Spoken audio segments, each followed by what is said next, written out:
What's up, Facebook fam? It is Tuesday. And you guys know what goes down here on Tuesday. Wife Chat goes down here on Tuesday. So do me a favor and make sure that you're hitting the share button and letting all my one sexy wife know that Wife Chat is going down. And I am so excited. You know, I get excited about Tuesdays because I get a chance to come hang out with you guys, right?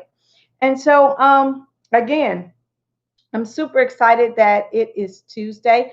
Thank you so much for joining me. Thank you. Make sure that you're hitting the share button and letting all my one sexy wives know that Wife Chat is going down here on Facebook.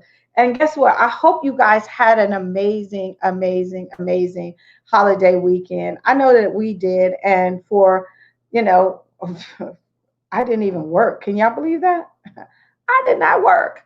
And yesterday we went and took the family to Top Golf, and that was so much fun. And of course, I won because I am Tiger Woods in the making. No, I'm not going to even lie. I was horrible, but they was worse than I was. So anyway, again, thank you guys so much for joining me here on Wife Chat. Just make sure that you're hitting the share button, letting all my one sexy wife know that Wife Chat is going down here on Facebook. And tonight I am going to talk to you about four common marriage problems that lead to divorce.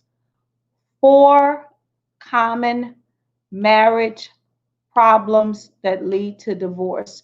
And I'm going to talk about that in just a few minutes. I'm going to play my intro video and I'll be right back.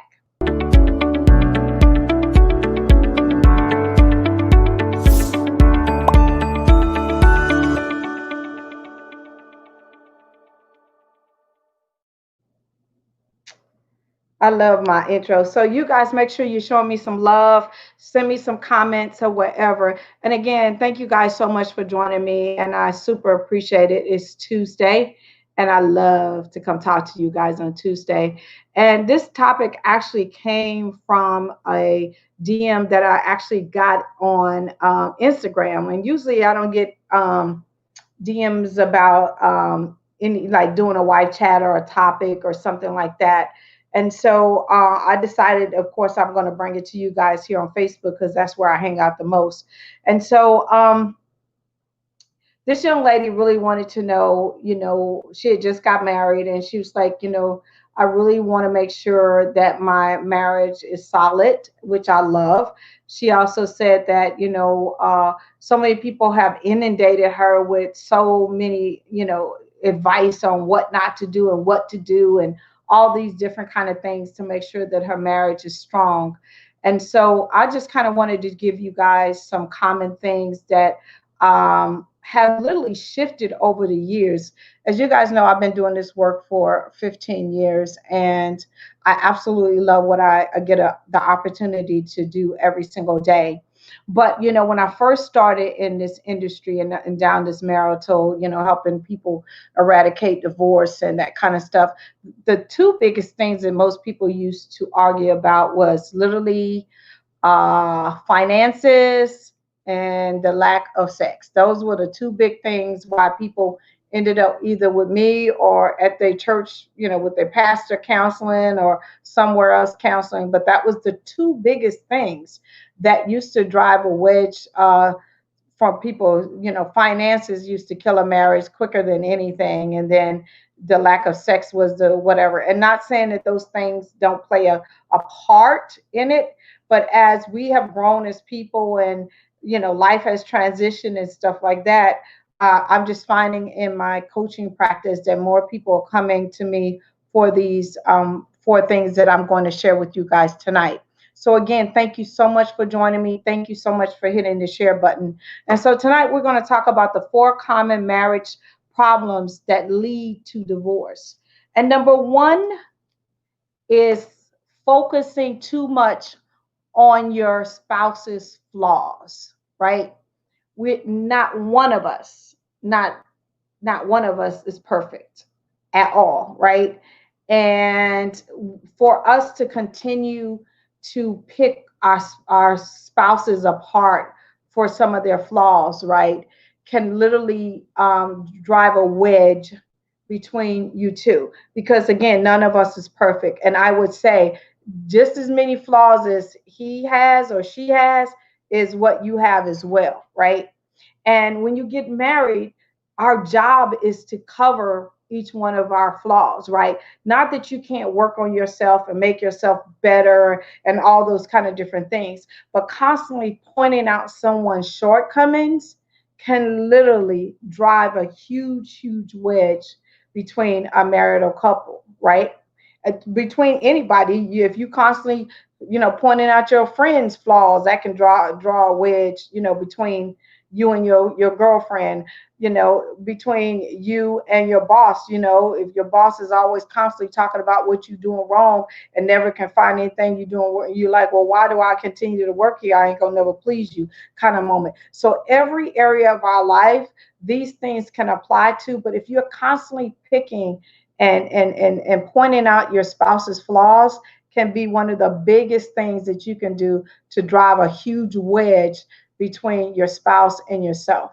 And so many people don't realize that that is one of the biggest things that most people are struggling with right now, because especially if we're in a house, with COVID and you're constantly together, it's easy to find what people are doing wrong, or what is getting on your nerves, or what you are noticing that they're doing that just gets under your skin.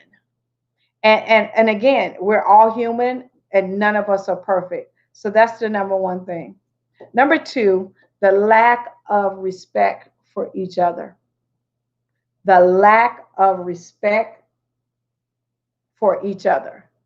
And talking down to your spouse, embarrassing them, making them the butt of all your jokes, picking out their flaws again in front of other people, doing it in front of your children, all of those different things is being downright disrespectful.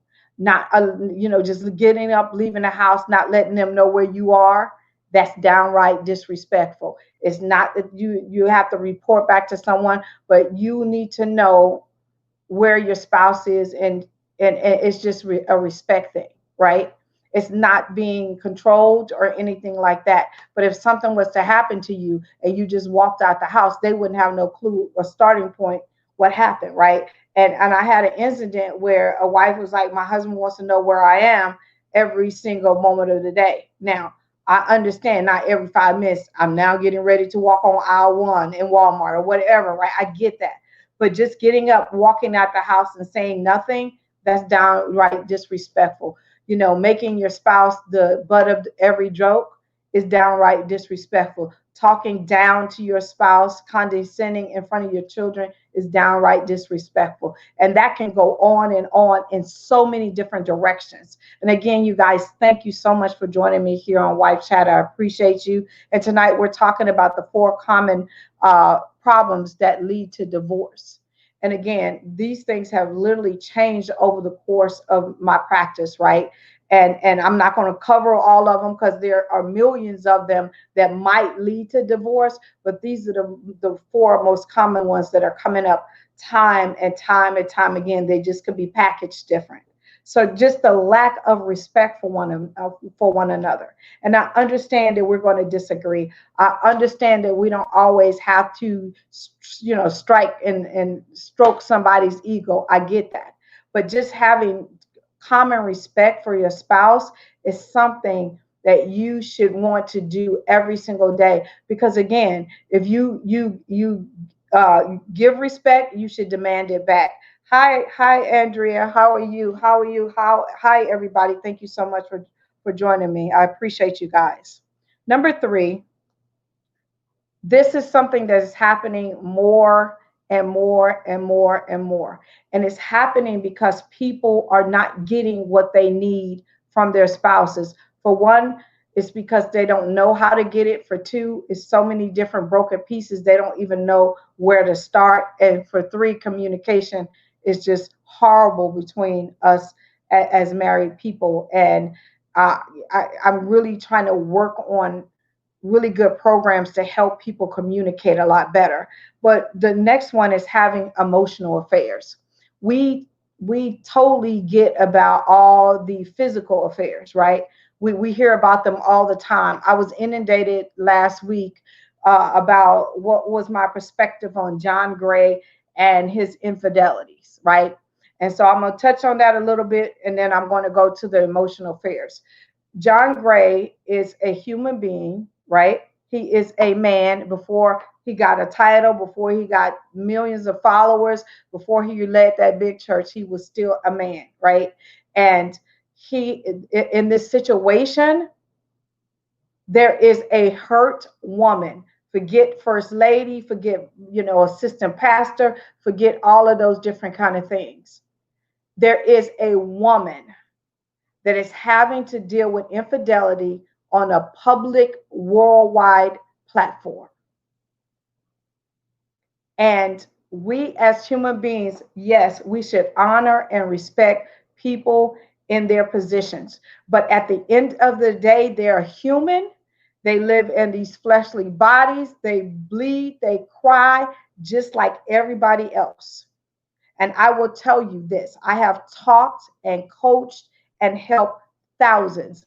I'm not talking about hundreds, but thousands of women that have dealt with infidelity in their marriage.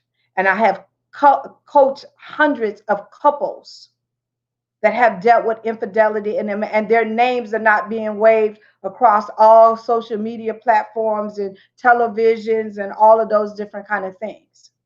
So what do I say about John Gray? He is wrong. It's a hurt woman. It's a hurt family. It's a blow to the kingdom. It's a blow to a whole entire community.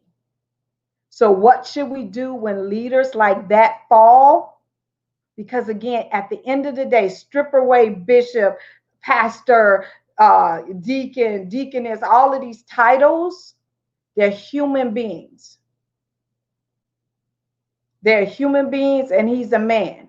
And we have to look at it like this too.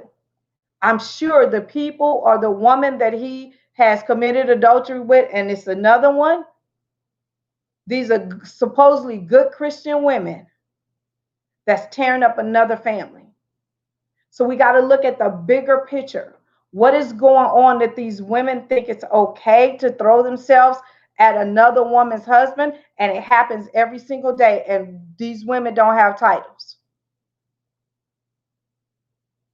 So my perspective on John Gray, he is 100% wrong. I don't care what title he carries, he's wrong. But there's a family structure that has been affected, and there's a woman that needs our prayer, needs our support, and needs our love.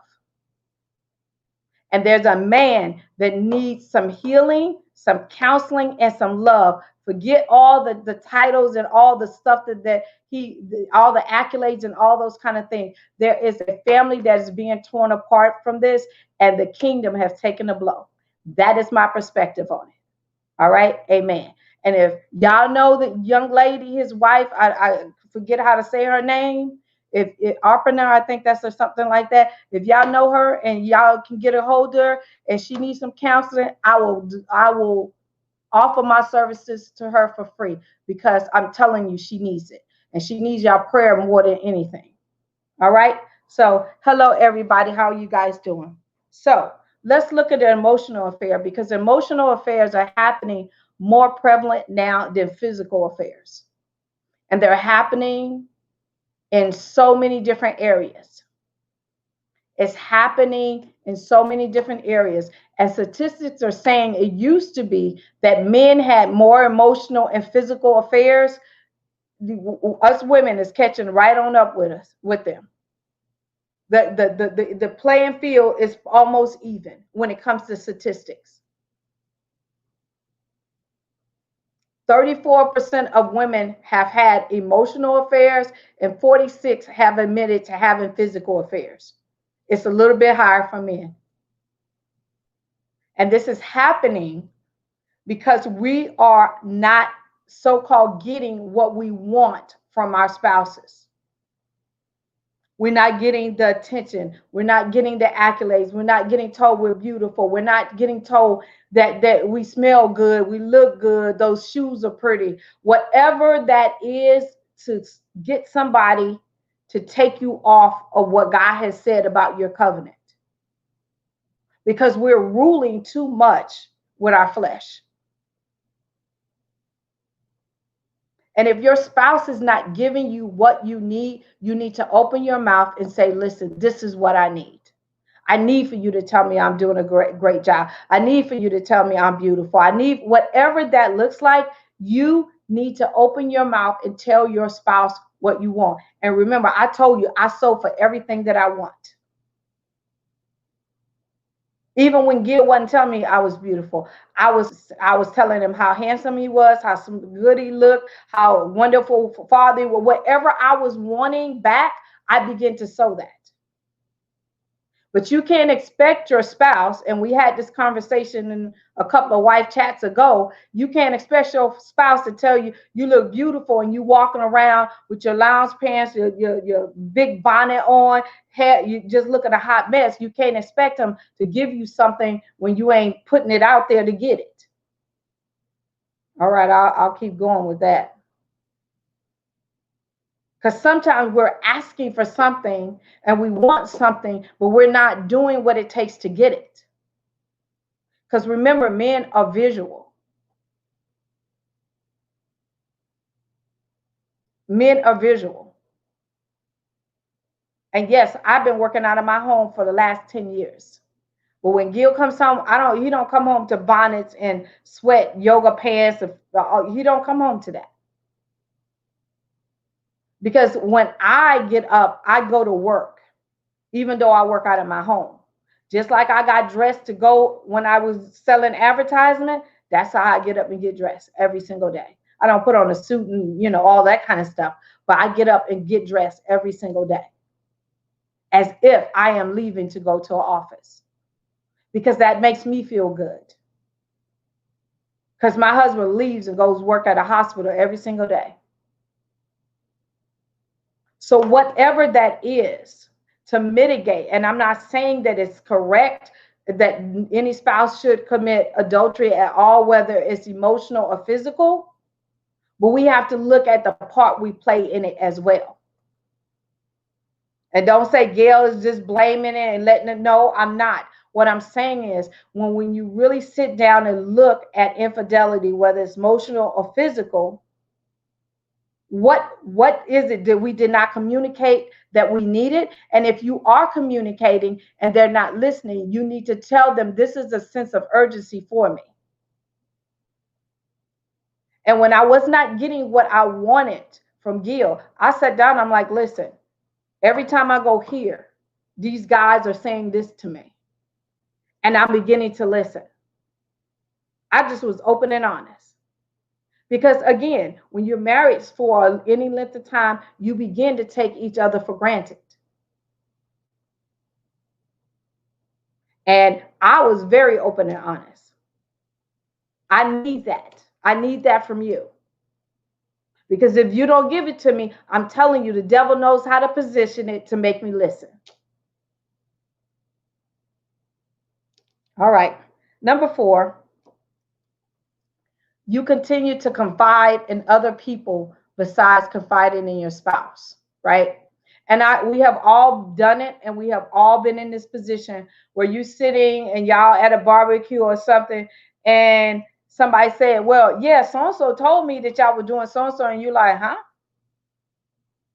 And you looking like, how did they know that before I knew that? It happens all the time. And it could be something so simple, but it leads to other things. And our first go-to should not be one of our girlfriends or something like that. It should be your spouse. Even if you feel like you're not communicating well, even if you feel like y'all on 2 different paths and y'all didn't have intense fellowship, whatever that looks like, your spouse should be the person that you go to first.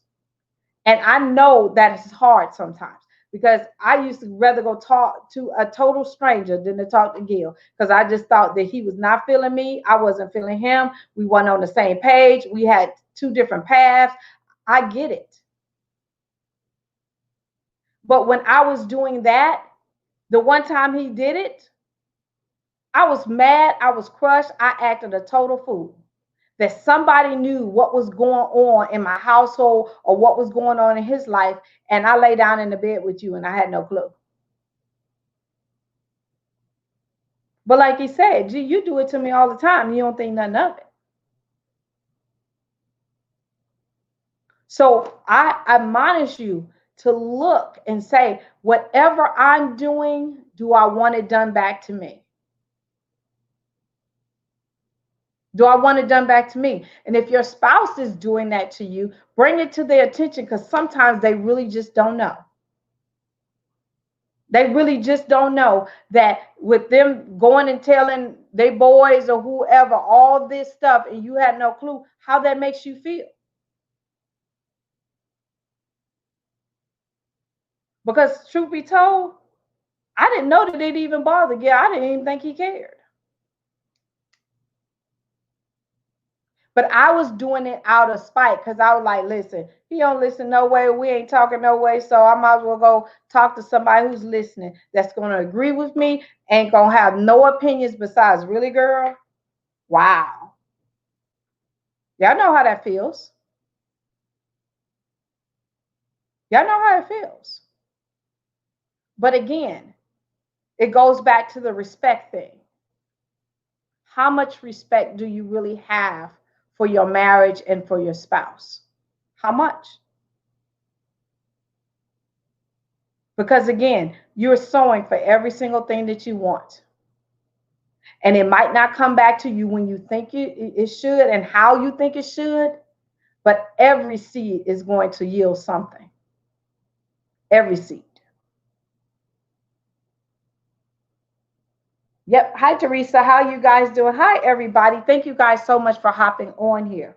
And so again, I just want to go over the 4 common problems that lead to divorce. The first thing is focusing too much on your spouse's flaws. Number 2 is the lack of respect. Number 3 is emotional affairs, which are running rapid more than actual physical affairs now. And confiding in others before you confide in your spouse. And again, you're probably saying, Gail, that ain't one. There's a million reasons why people get divorced.